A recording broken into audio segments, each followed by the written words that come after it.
Hi hello ನಮಸ್ಕಾರ ಸ್ನೇಹಿತರೆ.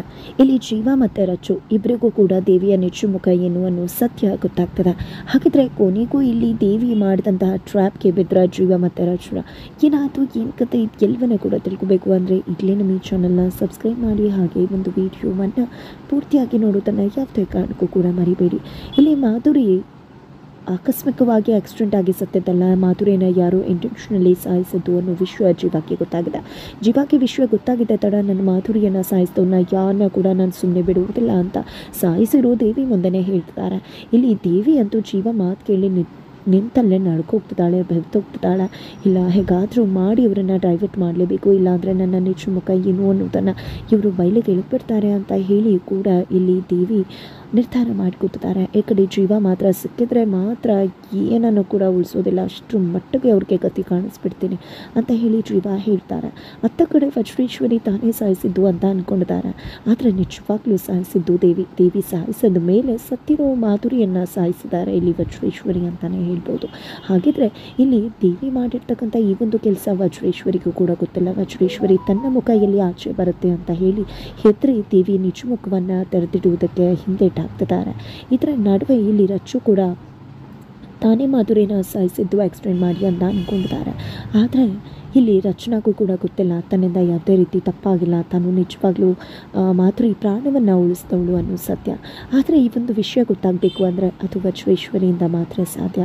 ಆದರೆ ವಜ್ರೇಶ್ವರಿ ತಾನೇ ಸಾಯಿಸಿದ್ದೀನಿ ಅನ್ನೋ ಭರದಲ್ಲಿ ದೇವಿ ಹತ್ರ ಸಾಕ್ಷಿ ಇದೆ ಅನ್ನೋ ಕಾರಣಕ್ಕೆ ಸೈಲೆಂಟ್ ಆಗಿದ್ದಾರೆ.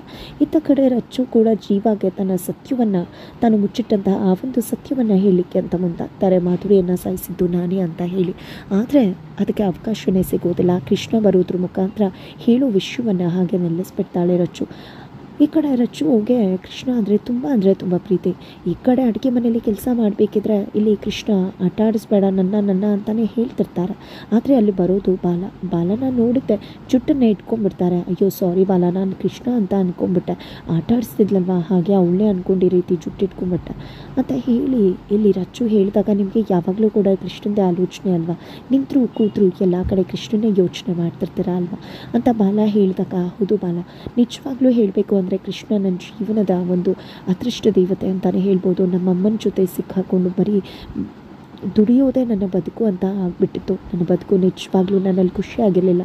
ನನ್ನ ಬದುಕಲ್ಲಿ ಒಂದು ಬದಲಾವಣೆ ತಂದು ಒಂದು ಸಂತೋಷದ ತಂಗಾಳಿಯನ್ನು ತಂದಿದ್ದೆ ಕೃಷ್ಣನಿಂದನೇ ಇವತ್ತು ನಾನು ಚೆನ್ನಾಗಿದ್ದೀನಿ ಅಂದರೆ ಕಾರಣ ಕೃಷ್ಣ. ನನ್ನ ಪ್ರತಿ ಉಸಿರಿನ ಕಣದಲ್ಲೂ ಇರ್ತಾಳೆ, ಅವಳೇ ನನ್ನ ಜೀವ, ಅವಳೇ ನನ್ನ ಬದುಕು, ಅವಳೇ ಎಲ್ಲವೂ ಕೂಡ ನನಗೆ ಅಂತ ರಚ್ಚು ಹೇಳಿದಾಗ, ನಿಜವಾಗ್ಲೂ ಮಾಧುರಿ ನಿಮ್ಮನ್ನು ತೊಗೊಂಡು ಬಂದಿದ್ದೆ, ಕೃಷ್ಣನ ನೀವು ತುಂಬ ಪ್ರೀತಿ ಮಾಡ್ತೀರಾ ಅಂತ ಅನಿಸುತ್ತೆ. ನಿಜವಾಗ್ಲೂ ಖಂಡಿತವಾಗ್ಲೂ ಏನಾಗಿದೆಯೋ ಎಲ್ಲ ಕೂಡ ಒಳ್ಳೆಯದೇ ಆಗಿದೆ ಅಂತ ಬಾಲ ಹೇಳಿ ಹೋಗ್ತಾರೆ. ನಂತರ ಇಲ್ಲಿ ಜೀವಾಗೆ ನಾನು ಸತ್ಯ ಹೇಳಬೇಕು ಅಂತ ಅಂದ್ಕೊಂಡಾಗಿಲ್ಲ, ಏನಾದರೂ ಅಡೆತಡೆ ಬರುತ್ತಲ್ಲ ಅಂತ ಇಲ್ಲಿ ರಚ್ಚು ಯೋಚನೆ ಮಾಡ್ತಿದ್ದಾಳೆ. ನಿಜವಾಗ್ಲೂ ನಾನು ಕೃಷ್ಣನ ಭೇಟಿ ಮಾಡಿದ್ದು ಯಾವುದೂ ಕೂಡ ಆಕಸ್ಮಿಕ ಅಲ್ಲ, ಎಲ್ಲವೂ ಕೂಡ ಉದ್ದೇಶಪೂರ್ವಕವಾಗಿದೆ ಅನ್ನಿಸ್ತದೆಯಲ್ಲ.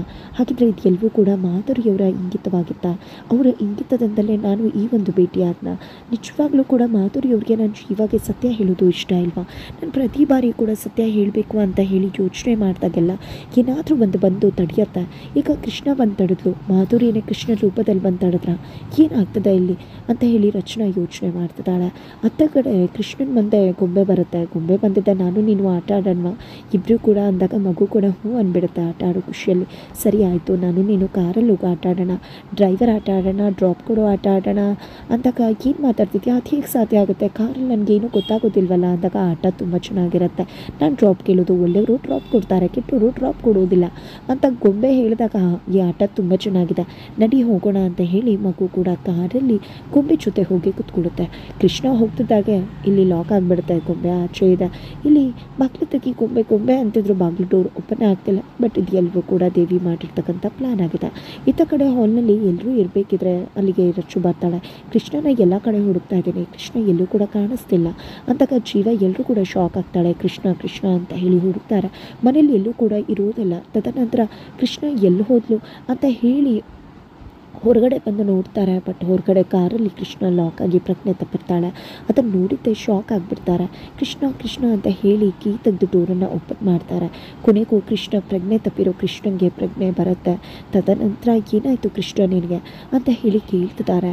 ಆಗ ಕೃಷ್ಣ ಒಂದು ಗೊಂಬೆ ಜೊತೆಯಲ್ಲಿ ಹೋಗ್ಬಿಟ್ಟೆ ನಾನು ಅಂದಾಗ ಯಾವ ಗೊಂಬೆ ಏನು ಬರೀ ಗೊಂಬೆ ಜೊತೆನೇ ಆಗಿದ್ದಾಯ್ತಲ್ಲ ಅಂತ ಹೇಳಿ ಎಲ್ಲರೂ ಕೂಡ ಮಾತನಾಡ್ತಿರ್ತಾರೆ.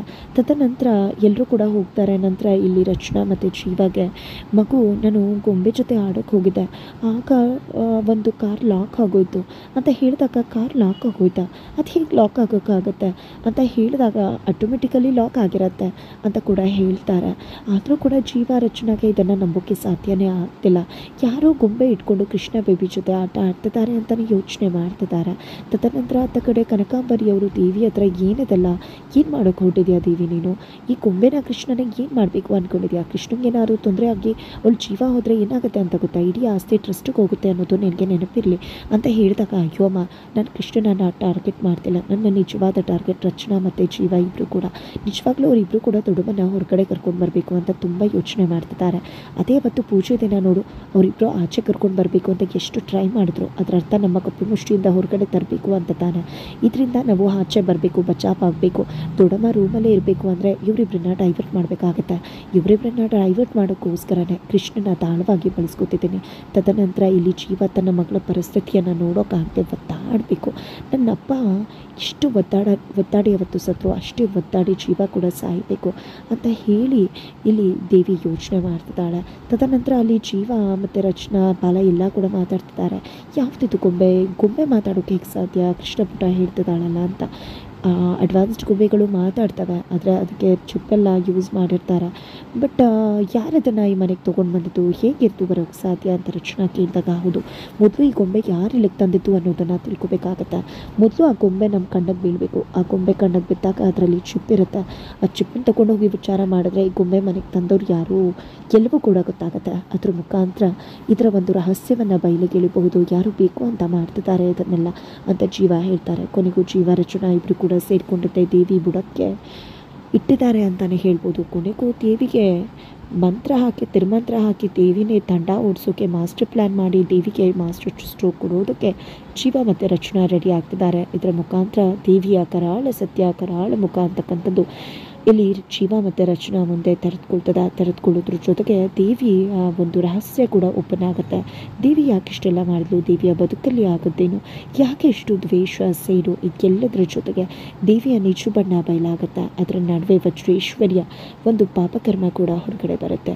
ಇದೆಲ್ಲದರ ಜೊತೆಗೆ ಕತೆಗೆ ಅಂತಿಮ ಕ್ಲೈಮ್ಯಾಕ್ಸ್ ಕೂಡ ಆಗುತ್ತೆ. ರಾಣ ಜೀವ ಕೂಡ ಒಂದಾಗ್ತಾರೆ.